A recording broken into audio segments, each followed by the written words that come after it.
My name is Qurin von Heinrich Busse, and I was born in Munich, grew up in Düsseldorf in Germany, and have now been living in Dallas, Texas, for almost a year. What does your identity consist of? Do you believe in having multiple identities?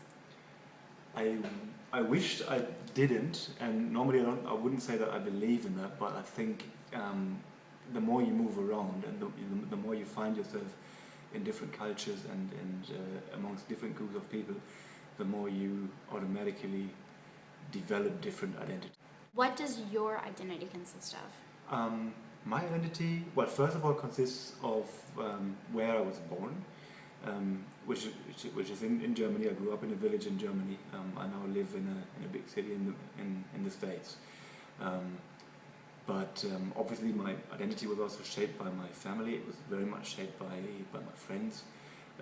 And it is right now being shaped by my job, for which I moved to the United States. And it's also shaped by the new people I hang out with.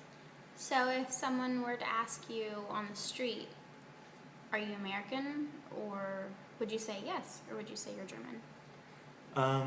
I'd always say I'm German, because I have once said that I am American, and then they didn't believe me because of my accent, so that was a bit awkward. So right now I just say I'm German.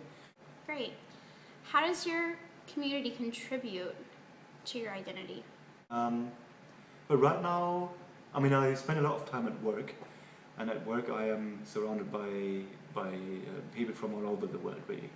And I've made friends from Canada, from India, from anywhere in the world, really.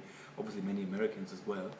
And just making those different experiences shapes me a lot, because it broadens my horizon, and it shows me what other people do, how other people live, and it kind of takes away the notion of finding many things that I don't know weird, because I connect with somebody on a friendship basis or on a professional basis, and I know that they're completely different to me, but still we connect pretty well. So I've kind of stopped thinking that other people are weird, which is good. It makes it much easier. Have you ever had any negative experiences with your name while being in America? I have.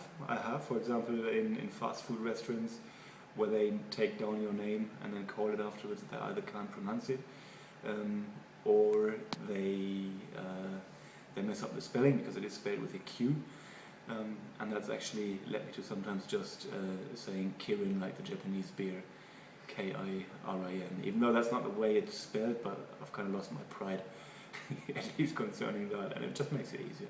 How has the need to belong challenged the sense of who you are? Starting with sports, for example, if I go with American friends and watch an American football game, I wouldn't be lying if I said I found it interesting. But yet, obviously, I try to just blend in. I try to understand the rules. I don't know any of the names. I don't know any of the teams. And frankly, I wish I would care, but I just never saw American football before. So that would be one point. I know that, especially in Texas, the gun debate is a pretty big one.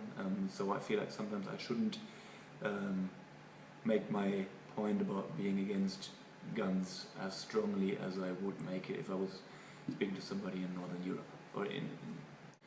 How have friends or intimate relationships shaped who you are now compared to who you were when you first arrived?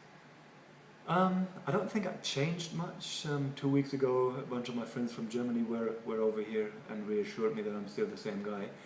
Obviously, as I said earlier, my horizon is now broader than it was when I came here half a year ago. I don't think I've changed my identity. I've learned the language better. I've fallen in love more, which feels great. But I don't think that makes a difference whether that is in America or in China or anywhere else. And so yeah, if at all it has changed for the positive, I would say. But others are the ones who have to judge. So has your family said anything negative about you being here? Do they feel like you've changed? Not at all, no. Even though my brother was hoping that I was going to gain weight, I had to disappoint him because I haven't. But no, they're happy that that I'm making this experience. They're happy that I'm having a good time. Obviously, my mother always asks if I'm happy, if I have everything that I need. And sometimes I'm homesick, but more in a good way. I miss it in a way that I look forward to being there someday, to going on holiday there, to seeing my friends again, or just thinking about memories of my childhood. But it's not like that I sit here filled with homesick feelings. So